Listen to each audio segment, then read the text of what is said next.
Kuwang-kuwa sa kamera ang pagsalpok na isang kotse papasok sa isang convenience store sa Quezon City. Dalawang customer na kumakain lang sa loob ang tumilapon at nasaktan nang mabangga sila ng kotse.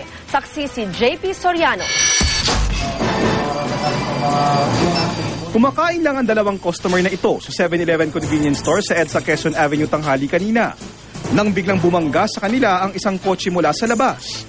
Sa lakas ng pagbangga, tumilapon ng dalawang customer. Mabuti na lang, agad din sila nakatayo.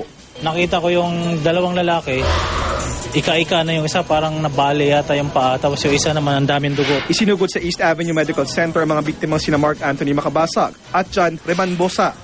Pero agad din silang pinayagang makalabas ng ospital matapos masuri. Hindi na sila nagpaunlak ng panaya. Wasak naman ang malaking bahagi na salamin na dingding ng convenience store.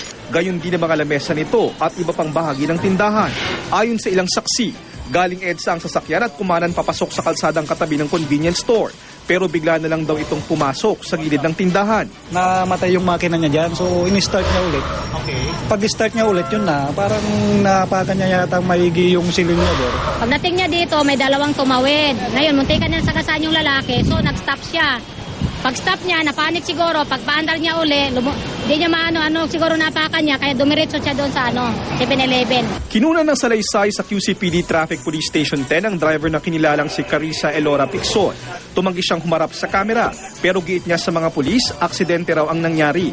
Paakyat daw siya sa parking area ng convenience store. Nang may bigla raw tumawid sa harap niya, kaya siya napahinto. Pagbitaw niya ulit, siguro yung clutch na niya raw, nabitaw niya kaagad. Then ikot niya yung manibela, padiretso sa 7-Eleven. Sa ngayon, wala pang reklamong isinasampa ang dalawang biktima at ang convenience store laban kay Picson na wala namang naunang mga record na paglabag sa batas. Ano ho ba yung possible violations po ng driver po dito? Reckless imprudence resulting to damage to property with physical injury. Sabi raw ni Picson sa mga pulis, handa raw siyang sagutin ng mga gastusin ng mga biktima. Gayon din ang pinsala sa convenience store.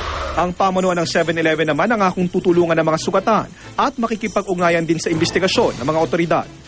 Ako si JP Soriano, ang inyong saksi.